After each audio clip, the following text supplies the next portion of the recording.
Donc cet immeuble est situé à Blois, au 22 rue de Bel-Air, donc quartier entre les quartiers nord, la ZUP, l'ancienne ZUP et le centre-ville, donc quartier intermédiaire. Nous avions signé un bail à réhabilitation sur cet immeuble en 92 avec un propriétaire privé. À l'issue du bail à réhabilitation, nous n'avons pas pu lui rendre le logement, enfin l'immeuble, puisque les locataires souhaitaient se maintenir dans le logement. Nous avons donc décidé d'acheter en fait l'ensemble immobilier et nous avons utilisé cet ensemble immobilier pour créer 6 logements d'insertion. Donc ce projet était de rénover ce vieux corps de ferme en bâtiment type bâtiment basse consommation, donc en suivant on va dire le protocole et la mise en place des différents corps de métier pour avoir une bonne étanchéité à l'air du bâtiment. On a été très séduits parce qu'aujourd'hui il y a peu de logements pour les personnes en très grande précarité. Et la notion de proposer des logements à très basse consommation, c'était quelque chose qui était particulièrement intéressant pour ces familles-là. Pour moi, c'est vraiment un projet qui s'inscrit dans du développement durable. Simplement parce qu'il repose sur les 3 piliers du développement durable, l'aspect environnement, moins de consommation d'énergie, moins d'électricité, premier aspect non négligeable. Second aspect, d'un point de vue social, on est quand même pour des logements très sociaux pour des personnes en difficulté. Lorsqu'on a une facture d'énergie qui est réduite, ça permet de dégager, on va dire, un surplus dans le budget mensuel pour pourquoi pas réussir à payer sans retard les mensualités du loyer.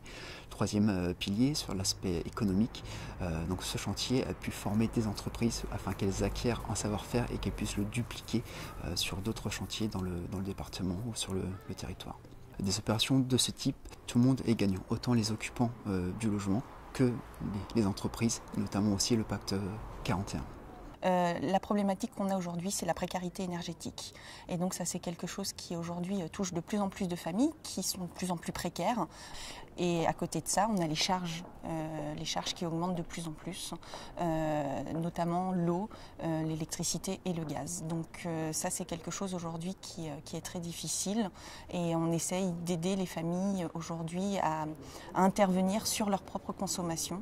Mais c'est vrai qu'il est aussi important de travailler à faire en sorte que les bâtiments soient les moins coûteux énergétiquement pour que les familles puissent s'en sortir financièrement. Alors notre objectif par rapport à ce projet, c'était de créer des logements qui soient économes en charge pour les locataires et de démontrer comment on pouvait atteindre des performances énergétiques, notamment en matière de réhabilitation. Puisqu'on arrive bien à construire des logements économes en charge, donc en termes de construction neuve, mais sur le champ de la réhabilitation, tout reste à faire. Donc nous avons imaginé sur ce projet 2 types de réhabilitation, des réhabilitations totales, notamment une ancienne grange qui a été transformée en logement, mais également un logement existant qu'on a voulu donc améliorer sur le plan thermique, mais de façon plus simple, pour que cette opération soit reproductible.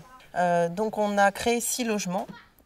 Donc du type 5 au studio, donc on a toutes les gammes de logements, avec une isolation maximum sur chaque logement, un chauffage électrique, on a fait le choix du chauffage électrique, un préparateur solaire pour l'eau chaude, ce qui fait que ça diminue considérablement les consommations d'eau des locataires, et des panneaux photovoltaïques qui en soi donc, ne bénéficient pas aux locataires, mais qui permettent effectivement de revendre l'électricité à ERDF et donc de boucler le plan de financement.